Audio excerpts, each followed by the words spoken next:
토요일 새벽기도 나오신 성도님들을 예수님의 이름으로 환영하고 축복합니다. 오늘 하나님 말씀은 사단과 싸우려면 이라는 제목으로 고린도 후서 1장 23절부터 2장 11절 말씀을 전하도록 하겠습니다. 내가 내 목숨을 걸고 하나님을 불러 증언하시게 하노니 내가 다시 고린도에 가지 아니한 것은 너희를 아끼려 함이라.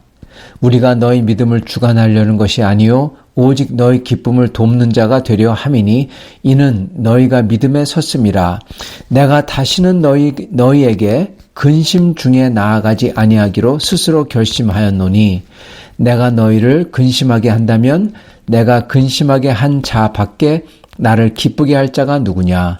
내가 이같이 쓴 것은 내가 갈 때 마땅히 나를 기쁘게 할 자로부터 도리어 근심을 얻을까 염려하며 또 너희 모두에 대한 나의 기쁨이 너희 모두의 기쁨인 줄 확신함이로라. 내가 마음에 큰 눌림과 걱정이 있어 많은 눈물로 너희에게 썼노니 이는 너희로 근심하게 하려 한 것이 아니요 오직 내가 너희를 향하여 넘치는 사랑이 있음을 너희로 알게 하려 함이라. 근심하게 한 자가 있었을지라도 나를 근심한 게 아니라 어느 정도 너희 모두를 근심하게 한 것이니 어느 정도라 함은 내가 너무 지나치게 말하지 아니하려 함이라. 이러한 사람은 많은 사람에게서 벌 받는 것이 마땅하도다. 그런즉 너희는 이제 그를 용서하고 위로할 것이니 그가 너무 많은 근심에 잠길까 두려워하노라. 그러므로 너희를 권하노니 사랑을 그들에게 나타내라. 너희가 범사에 순종하는지 그 증거를 알고자 하여 내가 이것을 너희에게 썼노라.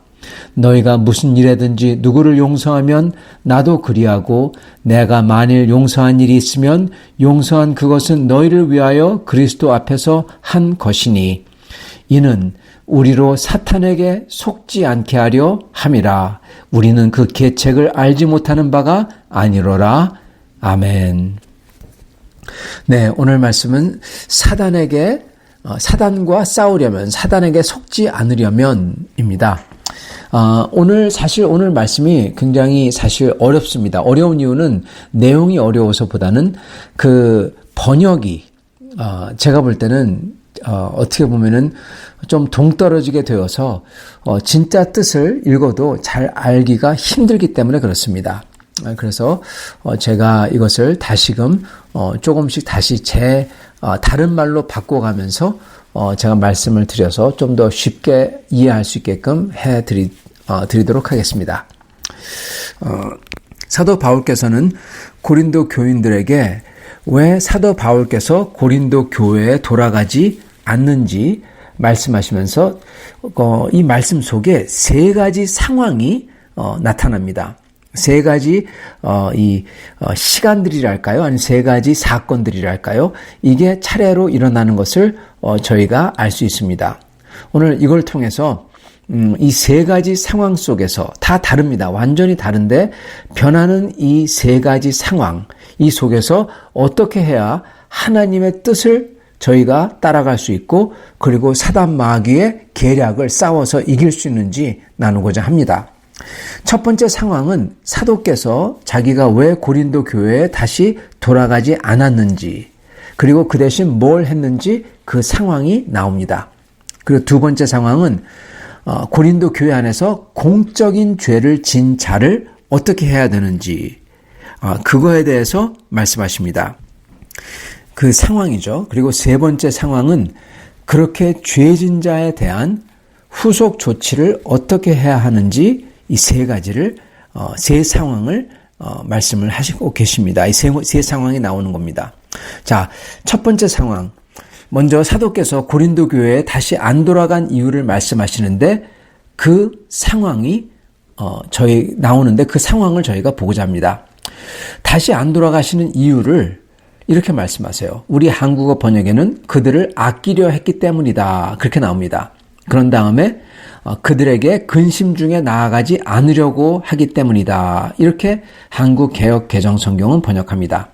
이거는 마치 그들을 근심하게 하지 않으려고 했다. 그렇게 들립니다. 그런데 원어를 자세히 살펴보면요. 먼저 근심으로 번역한 말은 여러분 사실은 슬픔 또는 아주 아픈 그러한 감정, 애통입니다. 애통, 감정, 통, 아픔이죠. 애통이에요. 그래서 이 사실은 여기 보면은 근심 중에 나아가지 않으려고 했다가 아니라 애통 속에서 만나지 않으려고 했다입니다. 사실은. 그리고 아끼려고 했다라고 번역을 했는데 원어는요, 아끼려고 했다보다는 그들을 어떤 일을 당하는 거를 안 하게 하려고 했다, 그 뜻입니다. 즉 사도께서는요, 그들이 어떤 일을 당하지 않도록 하기 위해서, 그래서 안 갔다는 거고, 그리고 그들을 근심하도록 하지 않은 게 아니라 사도 자신과 그들 둘 다죠. 특히 사도 자신, 둘 다 애통함 속에서 만났을 때 애통하지 않도록 하기 위해서, 기쁨으로 만나야지 왜 애통하면서 만나냐 그러시죠. 애통함 속에서 만나지 않도록 하기 위해서, 그리고 그들이 어떤 일을 당하냐, 혼나는 거죠, 사실은. 혼나기 때문에 그들은 죄 때문에 애통하는 겁니다.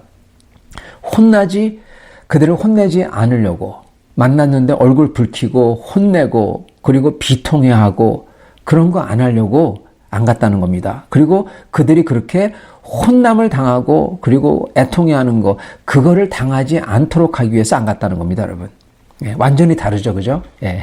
한국어로 성경을 읽으면은 마치 그들을 이렇게 근심하지 않기 위해서 그런데 근심이 아닙니다. 혼나는 겁니다. 혼나가지고 애통해하고 혼내기 때문에 또한 애통해하고 그거 안 하려고 안 갔다라는 것인 겁니다.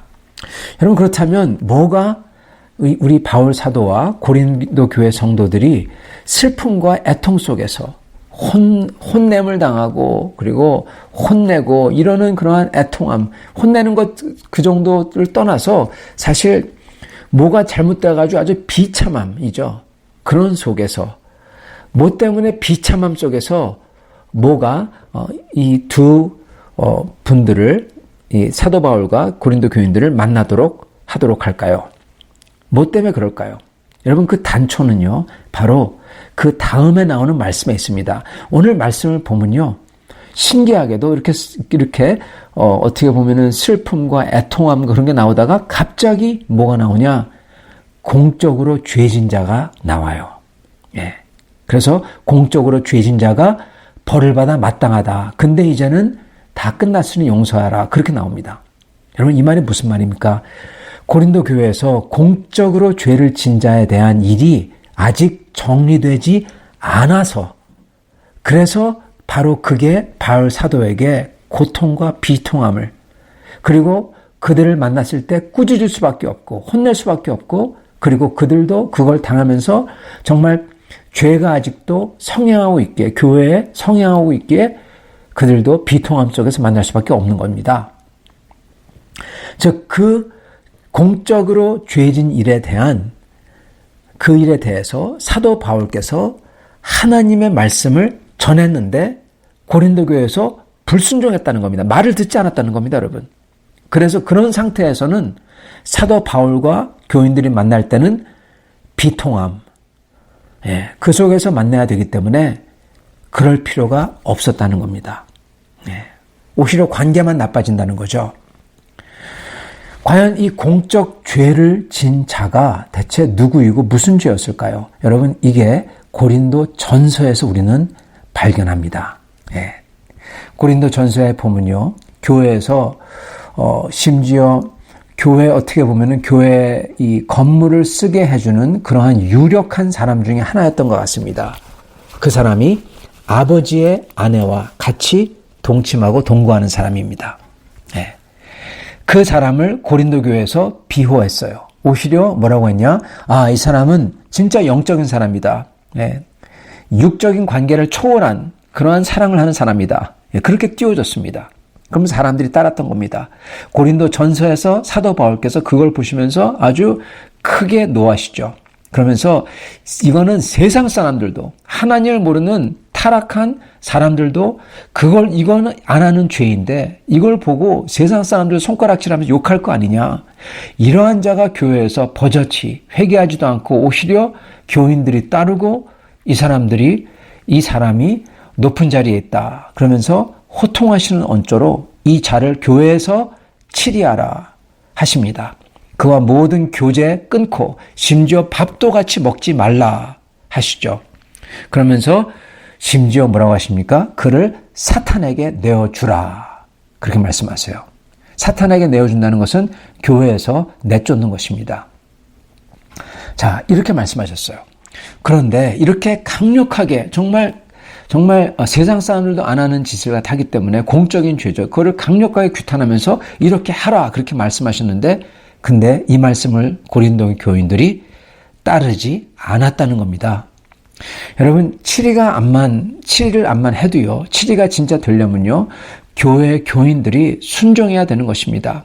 예, 교제를 끊어야 되는 것입니다. 근데 그러지 않았다는 거예요. 심지어 능력의 사도 바울께서도 성경을 쓰신 그 성령의 바울께서도 우리 주님의 뜻과 명령을 전했는데 듣지 않았고 아무 소용이 없었다는 겁니다. 사도께서는 그들에게 주님의 뜻을 다 전했습니다. 이제는 오직 그들이 실행할 것만 남은 거죠. 근데 그걸 안 하니까 사도께서 다시 돌아와 봤자 정말 비통함 속에서 좋은 만남이 되지 않고 관계만 완전히 파토나고 이러한 좋은 만남을 가지려고 해도 회개치 않는 자를 비호하면서 이런 죄를 교회 안에 버젓이 놔두고서는 여러분 성도의 교제가 일어날 수가 없는 겁니다. 그래서 안 오셨다는 거예요. 교회에 큰 죄가 버젓이 있을 때 교회는 교제가 파탄이 나고요. 교제가 먼저 파탄이 납니다. 교제가 파탄이 나면 거룩을 잃게 되고요. 거룩을 잃게 되면 주님의 임재를 잃게 됩니다.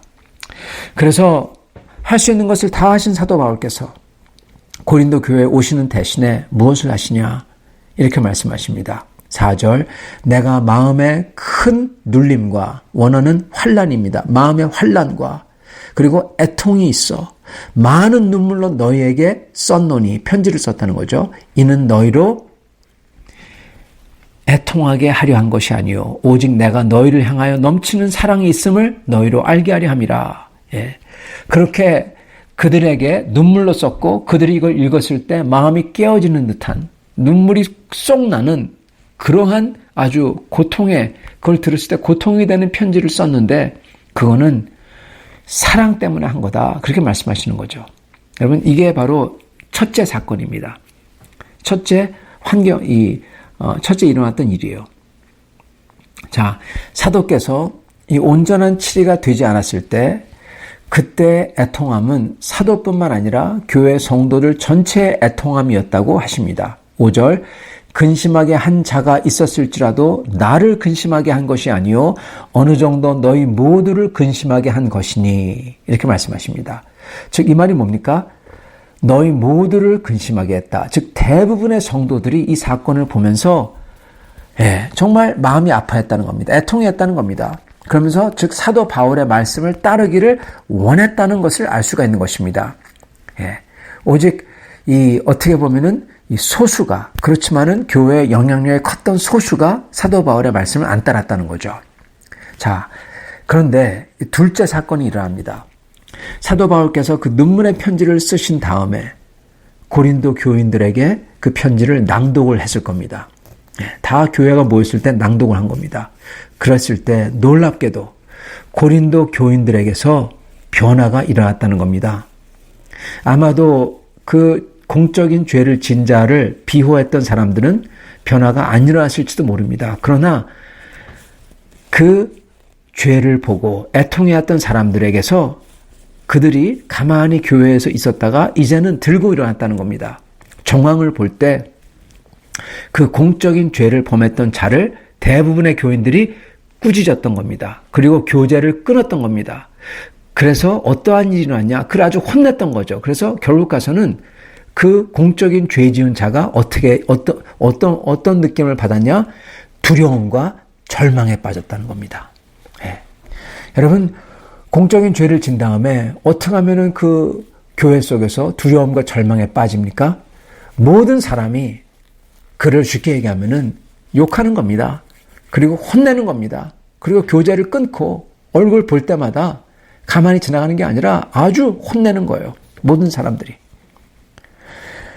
그러면은 여러분, 인간은 두려울 수밖에 없어요. 낙심할 수밖에 없습니다. 여러분, 그게 바로 교회의 치리입니다. 치리가 온전하게 되는 거예요.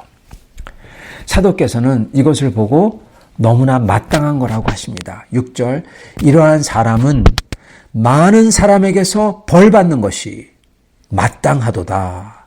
여러분, 뭐가 마땅하다고요?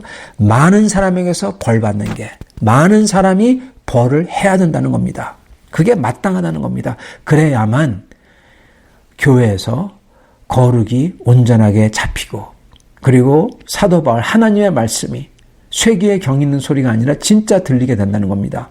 교회의 질서가 서려면 교인들이 자발적으로 이렇게 그러한 공적으로 잘못한 자를, 소수가 안 그럴지라도 모든 교인들이 혼내야 되는 거고 바로잡아야 되는 겁니다. 교제를 아주 끊어서, 그래서 그가 두려움과 슬픔으로 잠겨야만 됩니다. 여러분, 왜 두려움과 슬픔으로 잠겨야만 될까요? 왜냐하면 여러분, 죄라는 건요, 특히 공적인 죄는요, 공적이기에, 즉 많은 사람들 앞에서 저지른 거기 때문에 체면이 걸려 있어요. 그래서 절대로 그거를 회개하거나 시인하지 않습니다. 그래서 이 죄라는 게 마치 진드기처럼 붙어 있어요. 이 죄라는 마귀를, 진드기같이 붙어 있는 마귀를 그 사람에서 떼어놓기가 보통 어려운 게 아닙니다.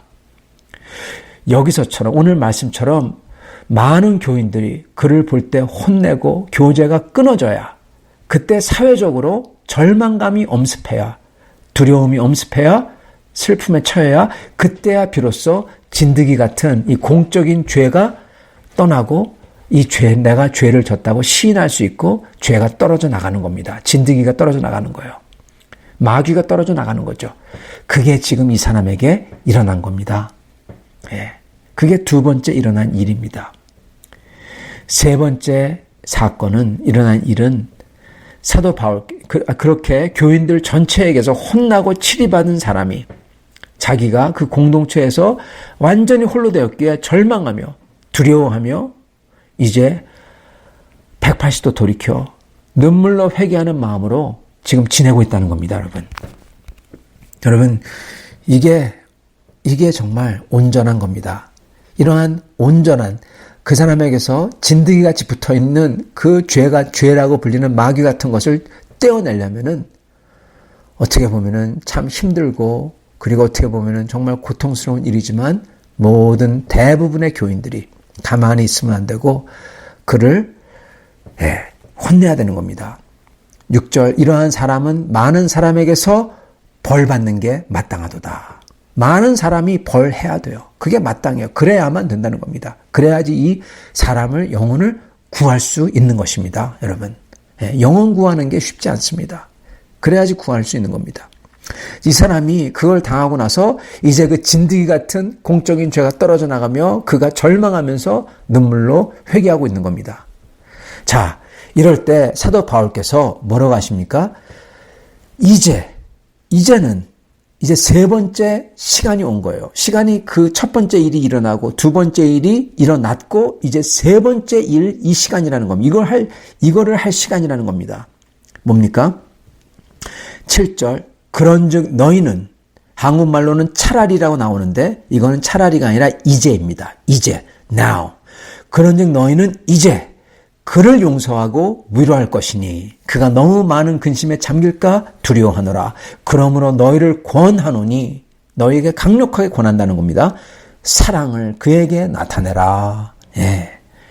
이제는 사도 바울께서는 그를 회복시켜주고, 그리고 회개하는 자는 예전과 같은, 아니 예전보다 더 큰 사랑으로 회복시켜 줘야 된다는 겁니다. 이게 세 번째 상황인 것입니다. 여러분, 처음에는요, 보세요. 처음에는 그들이 치리받은 자를 치리하지 않았어요. 오히려 그를 두둔했습니다. 그래서 사도 바울의 애통함이 있었습니다. 그런데 사도 바울의 그 눈물의 편지를 듣고 나서는 그들이 깨닫고는 회개하지 않는 사람들 말고 대부분의 교인들이 일어나서 치리받은 자를 전교인이 혼내고, 그리고 그를 꾸짖고 벌 주는 겁니다. 벌 주는 거예요. 벌 주는 게 정확히 뭔지는 모릅니다. 근데 벌 주는 거, 그가 그를 고통스럽게 만드는 겁니다. 말과 행동으로써. 그러니까 어떠한 일을 합니까? 예, 그가 180도 돌이켜요. 예. 자, 그랬을 때 고린도 교인들 보러 사도 바울께서는 너희들도 또한 태도를 180도 바꿔야 된다. 그렇게 말씀하는 겁니다. 근데 여러분, 이게 또한 쉽지가 않아요. 여러분 보세요. 공적인 죄를 진 사람이 회개하는 것도 쉽지 않고, 그리고 어떤 사람들이 그를 비호하듯이 죄가 드러났어도 그 죄와 싸워서 그 죄를 혼내는 것도 쉽지 않습니다. 교인들이 혼내는 거 쉽지 않아요. 근데 혼내는 게 그 죄에 벌을 주는 게 마땅하도다. 많은 사람들이. 근데 그 사람들이 그걸 안 해요. 그거 쉽지 않기 때문에 그렇습니다.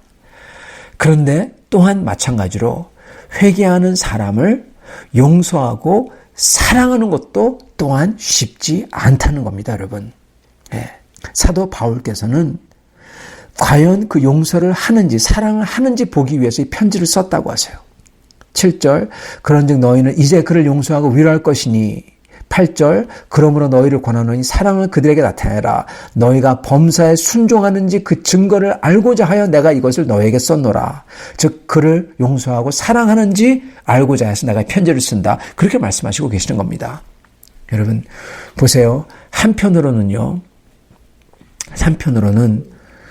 죄와 그 공적인 죄를 두둔하고 그리고 그거를 그냥 모른 채 하고 그냥 지나가고 그러기는 쉽습니다. 근데 그것을 여러분 벌하기는 어렵습니다. 한편으로는 그게 어려워요. 그러나 또 한편으로는 회개하는 사람을 사랑하기도 어렵습니다.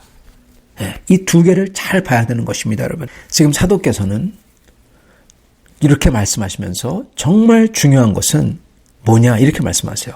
사탄 마귀에게 속지 말아야 한다는 거다. 이렇게 말씀하세요. 11절, 이는 우리로 사탄에게 속지 않게 하려 함이라. 우리는 그의 계책을 알지 못하는 바가 아니로라. 다 안다는 겁니다. 사탄이 뭘 합니까? 여러분 둘 다 여러분 거룩을 타락하게 하는 것과 꾸짖지 않고 벌하지 않음으로써 같이 그냥 교회를 타락하게 하는 것을 갖다가 사단이 트라이하고, 그리고 나중에 회개하면은 그를 용서하지 못하게 하고 사랑하지 못하게 하는 것을 갖다가 이 두 개를 왼쪽과 오른쪽을 다 사용해서 교회와 성도를 무력화하고자 한다는 겁니다, 여러분. 그게 사탄 마귀의 계략입니다. 사탄의 계책은요, 거룩을 버리도록 하고 거룩을 한다는 사람은 사랑을 버리도록 하는 겁니다. 사탄은 우리로 하여금 죄를 비호하게 해서 죄와 싸우지 못하게 해서 교회의 거룩을 무너뜨립니다. 그런데 사탄은 또한 회개하는 자를 용서하지 못하도록 해서 미워하게 해서 사랑하지 못하게 해서 교회의 사랑을 무력화하도록 합니다. 여러분 사랑을 버리고 거룩을 버리도록 하는 거예요. 그게 사탄의 계책이에요. 둘 중 하나만 버리면요, 우리는 주님에게서 멀어진 사람들이 되기 때문에 사단은 그러는 겁니다. 왜냐, 우리 주님은요, 그리고 우리 주님의 십자가는, 주님 자신은 거룩과 사랑의 정점이기 때문에 그렇습니다. 여러분 주님이 거룩과 사랑의 정점이에요. 주님은 사랑만 있지 않아요. 주님은 거룩만 있지 않아요. 둘 다 있으세요. 그 어느 것도 버리지 않습니다. 두 개가 있어야만 그게 진짜 하나님이시고 그게 진짜 십자가고 그게 진짜 성도인 것입니다. 그리고 사단 마귀는 바로 이것을 망가뜨리려고 하는 거예요. 사랑을 못하게 하든지 아니면 거룩을 버리게 하든지. 그래서 교인들에게 사도 바울께서는 사단에 속지 말고 이제는 사랑하라고 하시는 겁니다. 사랑하는 성도 여러분, 오늘 저희는 사도 바울의 말씀을 통해 하나님의 뜻을 보게 됩니다. 그거는 저희가 둘 다 풍성한 사랑을 회개할 때 해야 되고, 그렇지만은 또한 죄가 있을 때는 심한 꾸짖음과 교제의 절교가 또한 필요하다는 겁니다. 그래야 저희는 주님을 따라가는 온전한 사람이 될 것입니다. 이 둘 다를 붙들고 정도를 걸어가시는 여러분과 저가 되시기를 간절히 축원합니다. 같이 기도하겠습니다.